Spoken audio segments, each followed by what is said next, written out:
24 hours a day, 7 days a week. Get the latest local news, obituaries, police splatter, weather forecast, and more with no paywall. Head to DeWittDailyNews.com to get the local information you need to know.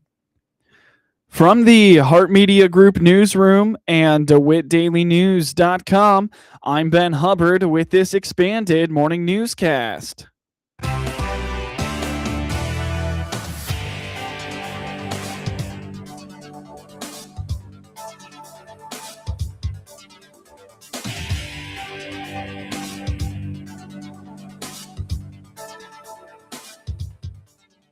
Good morning, and thanks for being with us. I'm your host today, Ben Hubbard. You're listening to the WHOW Morning Show.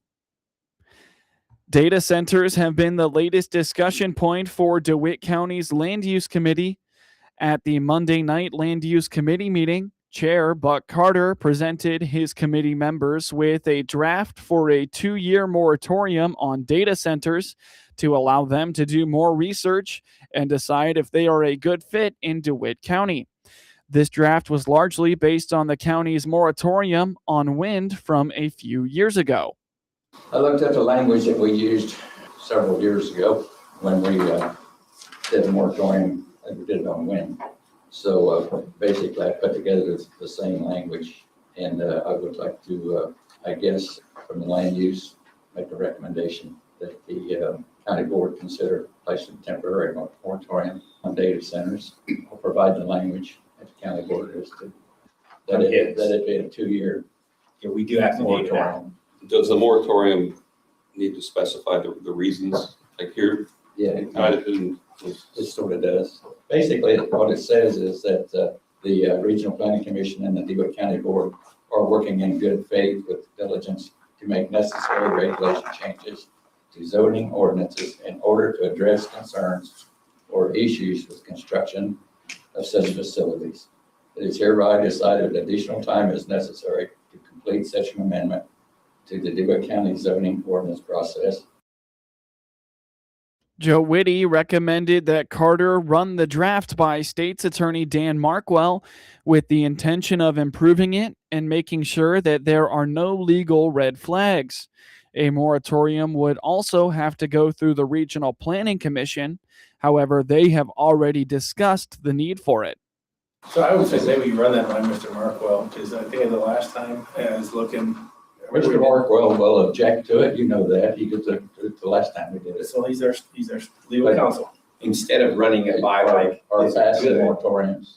giving that and saying, how can we make this better And then to pass it or whatever. I think we do it and live with the results. Isn't the RPC also looking at data centers? The RPC actually decided that they wanted the moratorium as well. We're putting together one similar to what Champaign had. Champaign did a resolution that said 12 months. And they put together, Champaign did theirs because Champaign actually allows data centers per an ordinance from like 2022. So they had to put something in place. So they did a resolution and it's for 12 months and they built a task force within it. So that way they could review what they had on file and see how they could make it better. So that way, if they did allow them, this would be how they allowed them during this time period. And that's kind of what the RBC was wanting to bring to you guys. Concerns over water and power usage were brought up. Chris Hammer referenced what he has heard from his constituents about their disapproval of the data centers. Pat Ryan was concerned with loopholes in the county's ordinances that could allow developers to apply before a moratorium is instated. Everybody I'm talking to says they don't want it. The water, the power. Yeah, I'm very concerned with the Muhammad Aquifer. No, me too. If I have to redo my well or whatever it's called because some water sucked up. We just went through this with the landfill and throwing something else at it. No, I'm with you. So long story short, this is great. I think we need to do it. I just don't know how. So if this works. If somebody submitted an application tomorrow to build a data center, what do we have that would govern where they can put it? Right now, Yeah. They wouldn't be allowed because there's nothing that even covers it. There's nothing similar to it. Let him know we want this in there. I don't know of anyone that doesn't. So let's make it work. And I mean, that's what he gets paid to do, help us too, right? So yeah, I think shoot it to him and Okay. see what he says. Zoning Administrator Liz Weichel reassured the committee that as long as there are no ordinances in place, a text amendment would have to be proposed to allow data center development. This could be thought of as a safety net should a moratorium not be improved before a developer attempts to apply. There's They wouldn't be nothing. allowed, or we wouldn't have any reason to disallow it because we don't. Normally, if it's not in the book, it's not allowed. You have to do a text amendment to add it if you want, Mhm. right? And tell which districts would be That makes me allowed. feel a little bit. Yeah. Which kind of goes back to the whole legality thing. I think in Mr. Burns' presentation, he said, I jotted down, Sangamon County State's Attorney is researching whether the board has the legal authority to impose a temporary moratorium. So Mr. Markwell, if that is his opinion, I don't know if it is, but if that is his opinion, he's not alone. There's other state's attorneys with the same concern. And if it's not allowed per our zoning code, this is maybe getting our, taking a position publicly, but I don't know if a moratorium is necessary. It doesn't sound like it is if it's not even in our zoning code. But if there is ambiguity, I think the zoning administrator takes it to the ZBA and they To make get- the recommendation right. as to what it would fit, if it does at all. But, he may not. Yeah. I don't want to put words in his mouth, and I don't want to anticipate what he's going to say. Give him the opportunity to improve it, like he said, Yeah. or I think that's, look at it to see if there's some I concerns. agree too. And if, again, he is our legal counsel, so he will have some sway with board members. That's where I think if it doesn't pass, it sounds like you got the safety net where it's not in the zoning ordinance right now. So it wouldn't be allowed.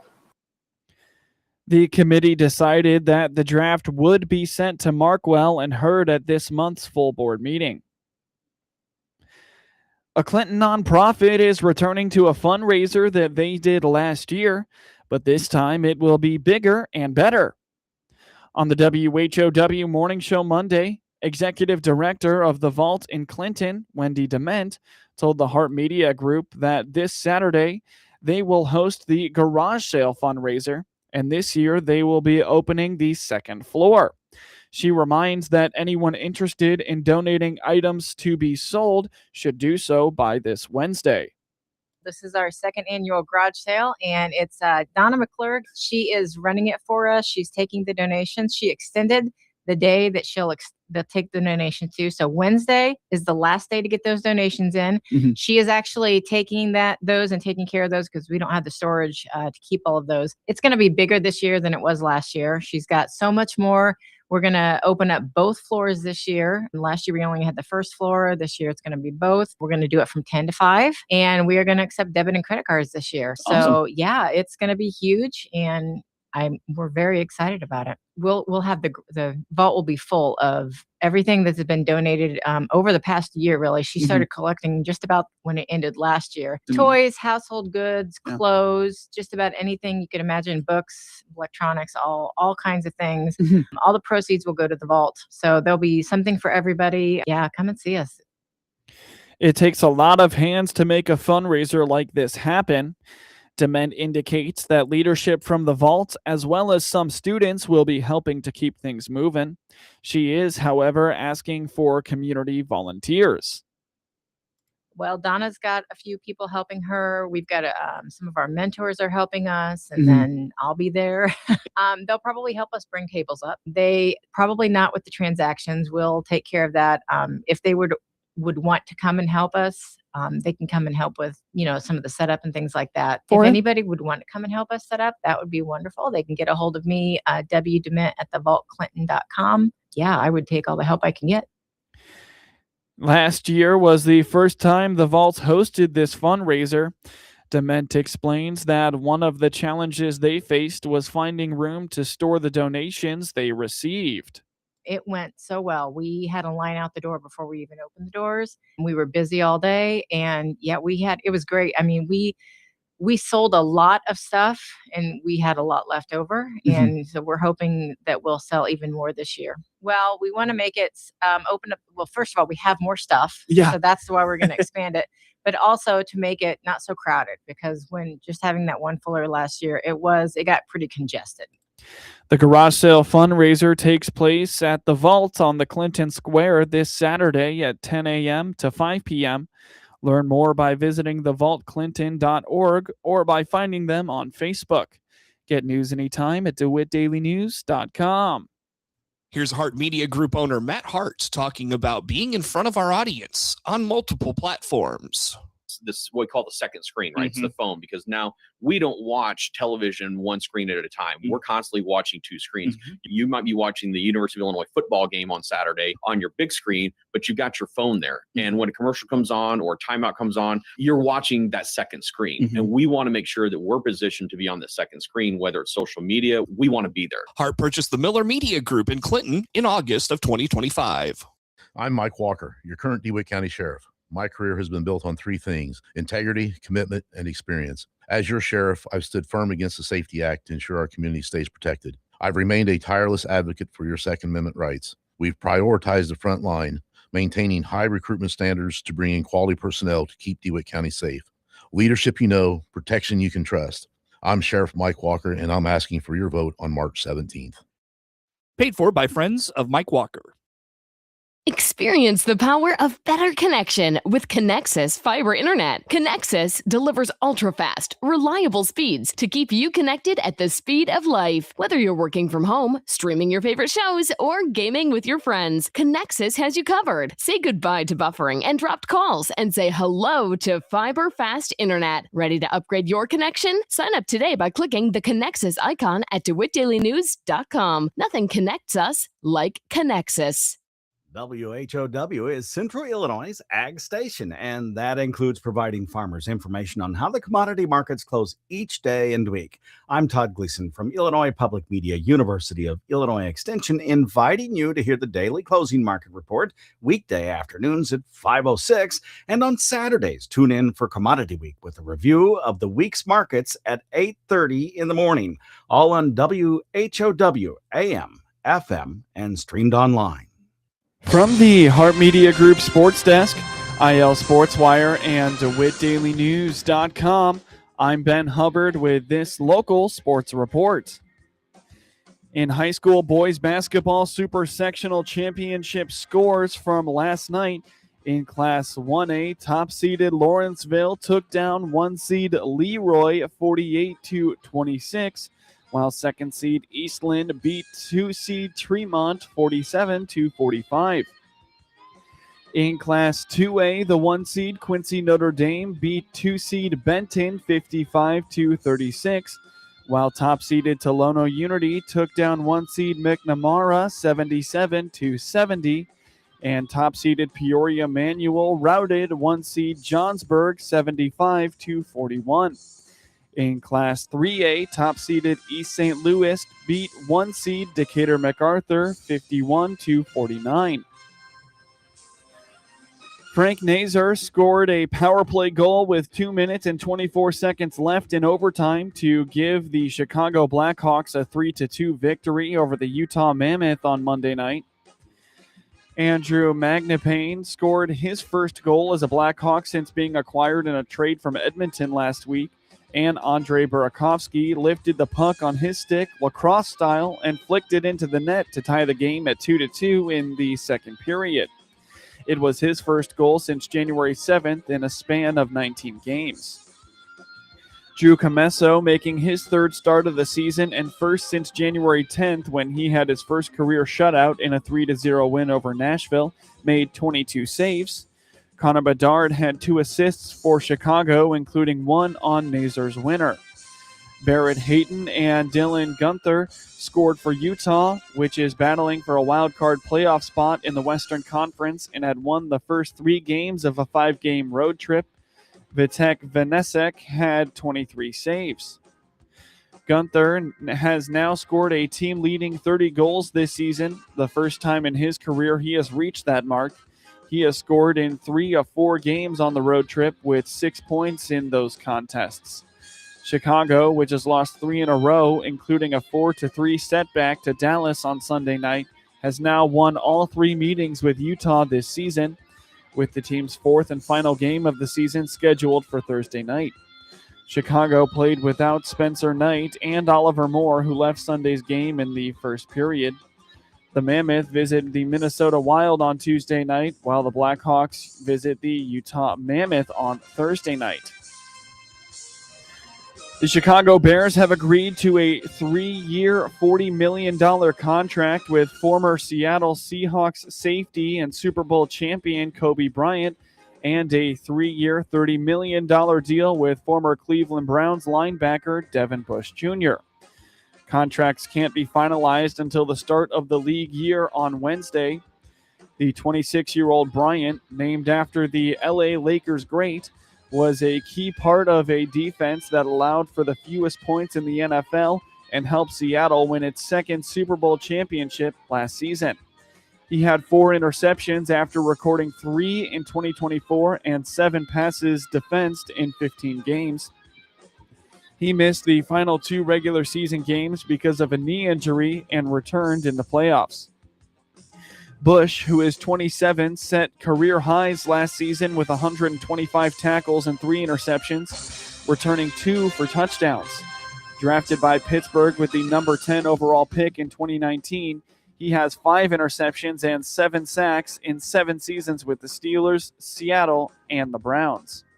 Chicago went 11-6 last season and won its first division title since 2018. The Bears advanced in the playoffs for the first time in 15 years, rallying to beat the Green Bay Packers in a wild card thriller before losing to the Los Angeles Rams in overtime in the divisional round.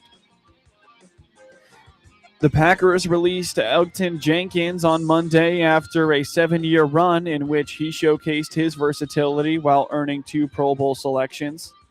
The Packers are also trading Rashan Gary to the Dallas Cowboys for a 2027 fourth-round pick. Jenkins' release should clear about $19.5 million in cap space. Jenkins primarily played left guard for Green Bay before moving over to center last year to make room for Aaron Banks, who signed a 4-year, $77 million contract with the Packers in March 2025 after playing 4 seasons with the San Francisco 49ers. Jenkins wasn't as effective at center as he had been at left guard, and his season ended after 9 games because of an ankle injury.